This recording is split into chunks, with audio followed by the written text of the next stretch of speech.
Well, it's hard to believe that we will mark the 3-year anniversary of the death of music icon David Bowie later this week.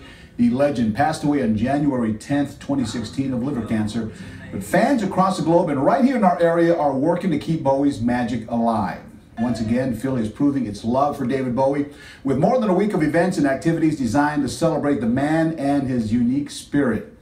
And here to tell us all about the Philly Loves Bowie Week are WXPN's Robert Drake, one of the event organizers, and Patty Brett, the longtime owner of Doobie's Bar in Rittenhouse Square, and a longtime Bowie fan as well. Thank you both for being here. Let me start with you, Robert. Tell us how this whole thing got started, how the idea came about. It all began, unfortunately, with David's passing in 2016. And once the initial shock wore off that he had passed and left us, we decided we wanted to do some sort of event. And at first it was going to be, Patty and I were like, let's do an event at her bar.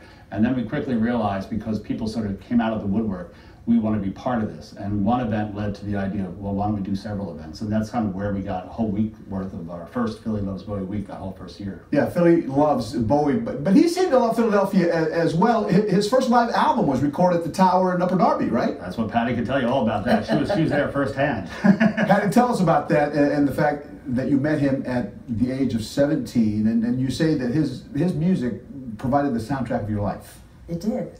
So I discovered David Bowie when I was 17. As a lot of people did. Yeah, right. He played at the Tower Theater initially, and the first time I saw him, I was hooked.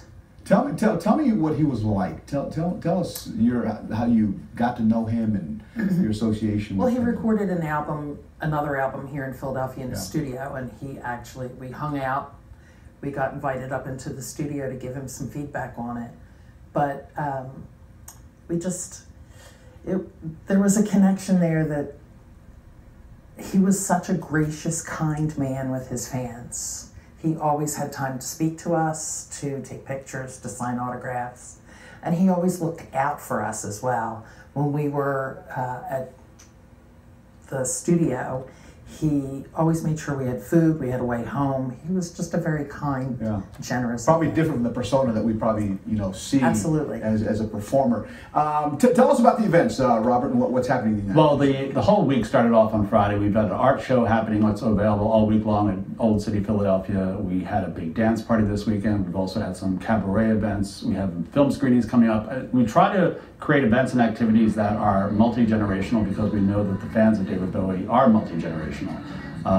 All the way down to our final event this weekend, which is going to be a big snowy Bowie skate at Penn's Landing at the River Rink. And it all comes together with a huge concert that we do this Friday at Union Transfer, which is over 1,000 people gather, a lot of local artists, national artists, and it's a great way to celebrate David through music, which is the #1 way to celebrate. There's a fundraiser component to the whole thing. Almost to every piece of what we do. We decided early on that we wanted to figure out a way to support cancer research, and then of course support the kids, because with David, all the children boogie, so it makes sense.